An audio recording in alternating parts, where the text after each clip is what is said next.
associated with this excellent gift by the Japanese, you see, and it will help the fishermen, of course, more than anybody else. They'll be able to operate their businesses, their catch, they'll be more efficient, they'll be able to produce better quality fish for the people.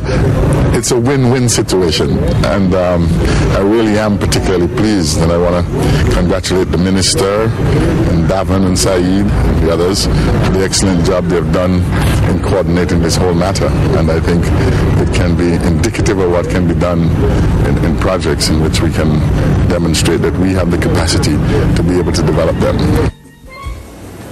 Also part of the touring delegation was Minister responsible for Fisheries John St. Louis, who said his ministry was pushing for a project like this for a number of years.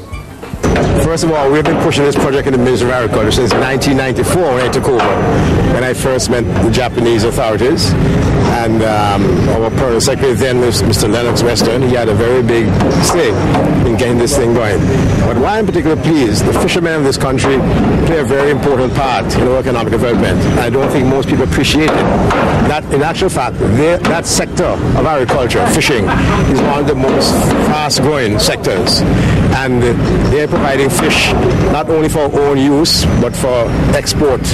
And there's a tremendous amount of potential here. But what I'm seeing is not just a fishing complex here and the market and what have you. When we look at our Central Marketing Corporation, the idea, which I've discussed with my colleague Minister Joseph, is to enhance this whole area, including the Central Marketing Corporation and the Agricultural Extension Division up there, which deals with farmers. So this area is grassroots people, fishermen, farmers, and the people who display those products and sell those products. As the Prime Minister said, we are providing these services for our nationals. But there's an opportunity where our tourist visitors can interact with our nationals down here when they come in an area like this. It's an area where you'll be able to feel pleased to come, relax on parking benches, which no doubt the Ministry will elaborate on, buy refreshment. Hopefully we'll have a fish restaurant down here too. Get some nice fried fish as you get fried chicken at Kentucky. And the whole area is wonderful. Minister of Planning Marlon Joseph, also part of the delegation, said he was pleased with the work so far. Well, I'm quite pleased. We had some significant delays due to rain and to some extent due to some planning. We had to make certain adjustments to the plans to facilitate a more efficient operation over here.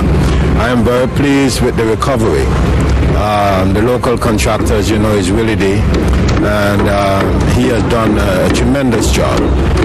If you see some Japanese personnel here, they're the ones who came in for technical purposes. All the labor and the ordinary type of skills that were required were provided by Antiguans.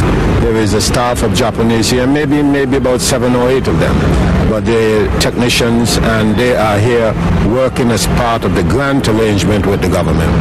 This is very important for the public to understand. And let me say that this project is a social contribution by the government of Antigua and Barbuda. There's no way that the vendors who will apply their trade here can pay back the $39 million to the government. That's the cost of the project. About $39 million.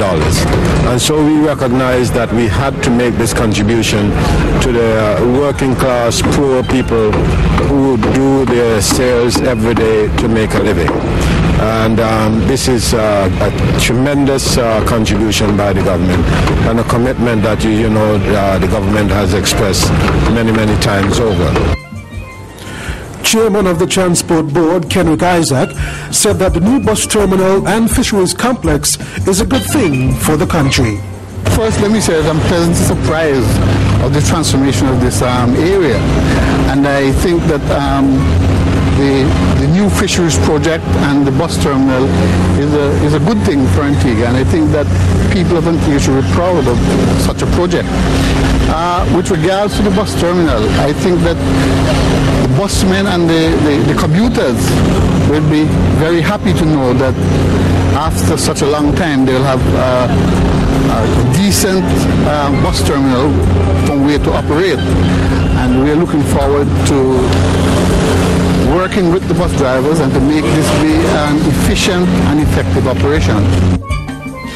General Manager of the Transport Board, Mr. Leo Adams, spoke about the new bus terminal. What we have here actually